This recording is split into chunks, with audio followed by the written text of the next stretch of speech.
So here's where things take a dramatic turn. A woman has come forward not with gossip, but with a bombshell claim. She's not calling herself a surrogate, not some anonymous figure behind the scenes. No, she's saying she is the biological mother of Prince Harry and Meghan Markle's children Archie and Lilibet. Her eggs, her body, her births. And that matters. Because under royal law, for a child to be in the line of succession, they must be born of Meghan Markle, married. To Prince Harry, no substitutions allowed. Now whispers have turned into full-blown questions. Are these children officially in line for the crown? And this isn't some tabloid sideshow? This woman, known only by the initials DL, claims to have everything. Names, documents, hospital records, NDAs, even financial trails. If what she's saying is true, it could unravel one of the monarchy's most tightly guarded secrets in generations. She alleges the timeline doesn't quite add up. One child being 2 weeks older than announced, enough time perhaps to create? Distance between a birth mother and public presentation. And the question arises was why hide it? Why not just say, we're having a baby with help? But this isn't just a celebrity PR issue. Strikes at the very core of royal tradition. In this world, bloodlines aren't just symbolic, they are the system. If Meghan never gave birth to those children, and if DL can prove she did everything, from royal titles to succession, rights comes into question. Prince Harry touches on these delicate matters in his memoir Spare, but never directly addresses this rumor, the speculation about the births, about Meghan's role. And now, DL says the silence came with a price. She was promised privacy, compensation, 2 simple assurances. But according to her, they vanished, leaving her alone with secrets too big to carry and too explosive to ignore. She says her existence was deliberately erased from the story.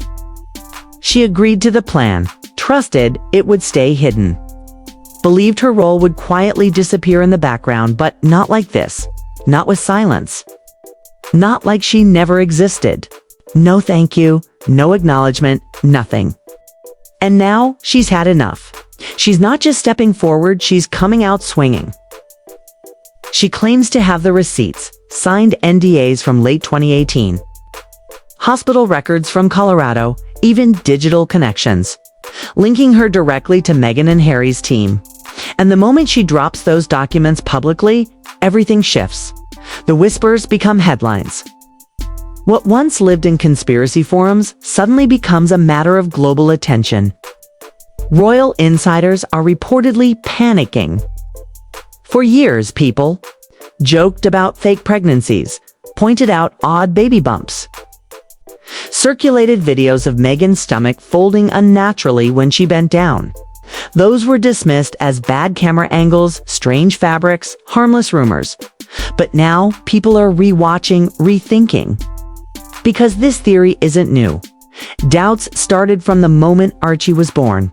You know, classic hospital photo, confusing public statements, everything cloaked in secrecy.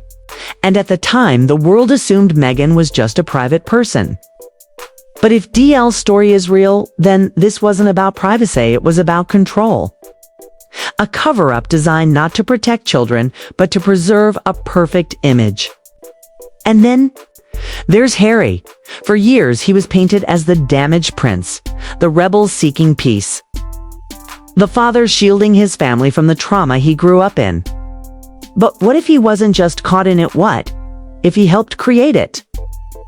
Some insiders now suggest he may have known everything, that he wasn't just rubbing Meghan's belly for the cameras out of joy, but as part of a plan. If true, that makes him an active participant, not an innocent. And the consequences go far beyond personal reputations. This could touch Buckingham Palace itself. Because if Meghan didn't give birth and if there was no official surrogacy filed, we're not talking about just bad optics, we're talking about a constitutional crisis.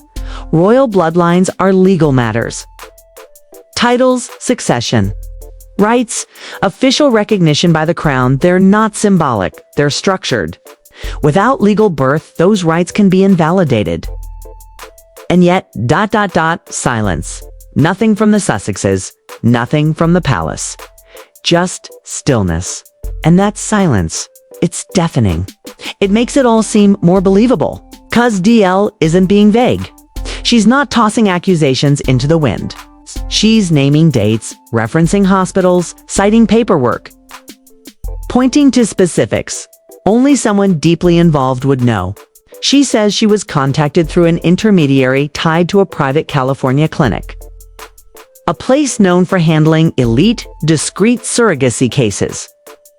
The setup, she says, was tight anonymous, well compensated, and meant to vanish once the children were born.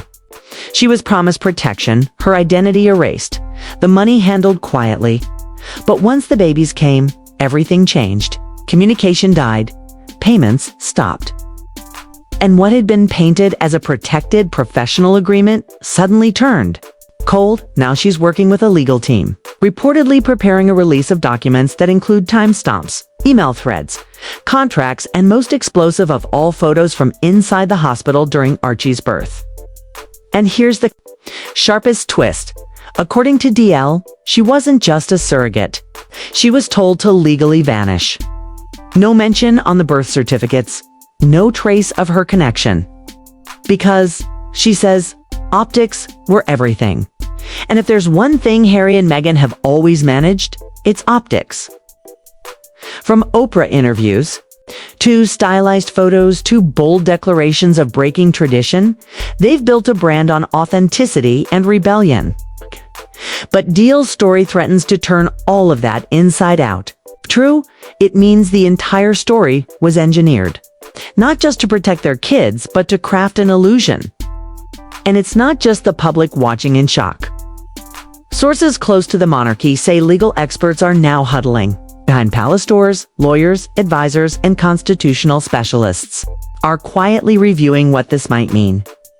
Because if these children were not born of Meghan and no legal surrogate paperwork was filed in Britain, their royal status, titles, rights, everything could fall apart. The monarchy has rules, and those rules have consequences. And then there's the old birth certificate drama. Remember when the media found out that Meghan's full name had been mysteriously scrubbed from Archie's birth record?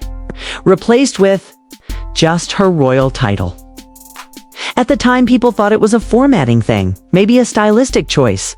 But now, in light of DL's claims, it suddenly looks like something else entirely. Some legal analysts now believe that removing Meghan's full name from Archie's birth certificate wasn't just a stylistic choice, may have been a calculated move to distance her legal identity from the birth itself.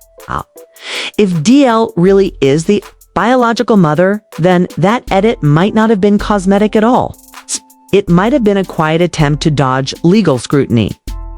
Meanwhile, behind the scenes, sources say Harry is unraveling. Those closest to him describe a man restless, paranoid, emotionally frayed. He's reportedly retreating from public life, not just due to stress, but because he senses the truth slipping out of his grasp. Friends claim he's barely sleeping, glued to the media, arguing with Meghan behind closed doors about how to control the chaos. And Meghan, she's vanished. No photos, no statements, no activity. For someone who's mastered media presence like few others.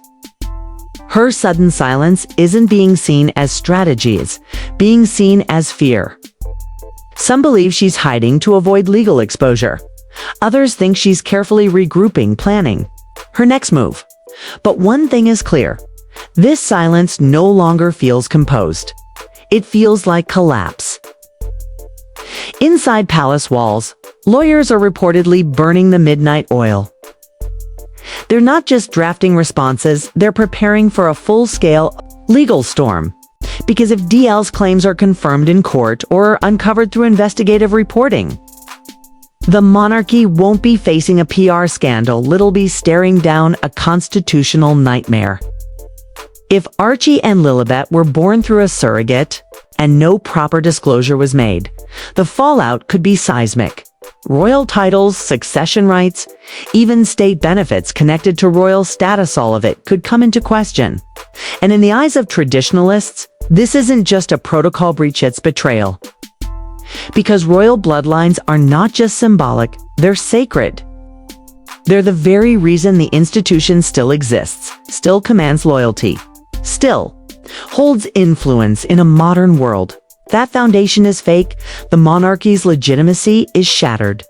Experts are already murmuring that Parliament might get involved, forced to review succession laws in the context of modern fertility practices, privacy contracts, and secretive surrogacy arrangements. Meanwhile, the media is circling like sharks. Every day brings a fresh headline, a new leak, another twist. Old interviews are being rewatched, every blink, every pause, reinterpreted. That emotional Oprah interview where Meghan held Harry's hand and talked about motherhood that's being replayed with suspicion. Did they both know?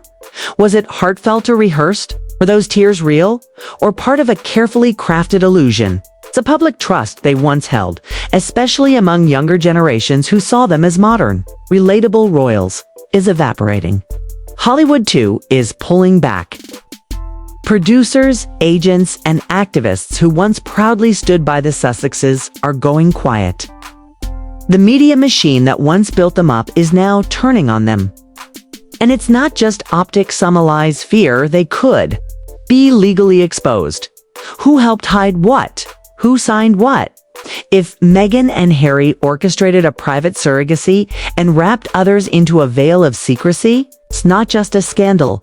It could drag others down with them. But beyond the politics and the palace drama, the human toll is what's most visible. Harry, once seen as the brave prince who broke free, now looks either dangerously complicit or tragically manipulated. And Meghan, the woman who once symbolized a fresh, inclusive, bold new era for the royal family, is now accused of spinning a royal fiction. For years, she portrayed herself as a victim of cruelty, racism, and tradition. But now, critics say she may have built her own palace of lies. And at the heart of it all is DL, once anonymous, now a lightning rod for global debate. Some doubt her motives, others applaud her courage. But if her story is true, she didn't just carry children's shea, carried a secret so big it could shake a monarchy. All she ever wanted, she says, was respect, compensation, and peace. But the silence, the betrayal, the way she was erased, pushed her to speak. And in doing so, she may have ignited the most profound reckoning the British royal family has faced in 100 years. Because this isn't just about 2 children or a birth certificate. It's about power. It's about perception. It's about the extreme lengths people will go to protect a carefully written story. Then whether DL is ultimately proven right or not, the fairy tale has already cracked. The illusion is fading. The public wants answers. And across both sides of the Atlantic, the clock is ticking in. The royals, no time is running out.